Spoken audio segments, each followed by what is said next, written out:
e questo mi fa assolutamente pensare che abbiamo un po' le armi spuntate contro questo tipo di criminalità nuova e molto diffusa. Arrabbiato? Abbastanza, volevo delle risposte più certe, più concrete.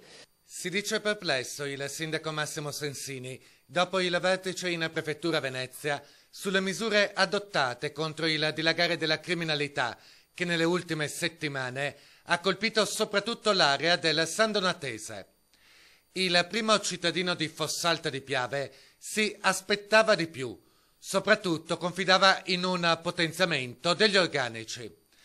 Ed invece nel corso del summit il sindaco ha appreso che il numero di carabinieri in forza alle strutture presenti sul territorio è destinato drasticamente a scendere. Da qui a qualche anno il ricambio sarà 1 su 5. In sostanza nessun aumento di organico è francamente difficile pretenderlo in tempi tanto difficili.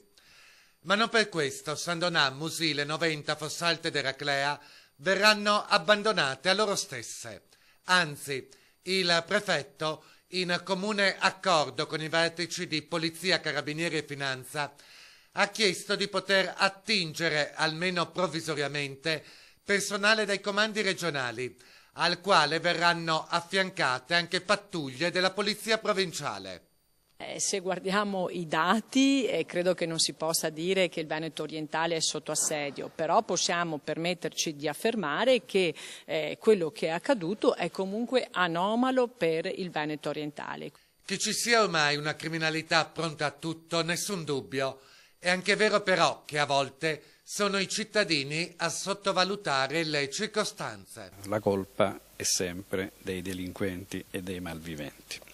Tuttavia abbiamo dovuto rilevare anche in sede di denuncia che qualche piccola accortezza in più i proprietari la potevano usare. In molti casi anche di rapina in abitazione, i malviventi sono entrati in appartamenti con le finestre aperte.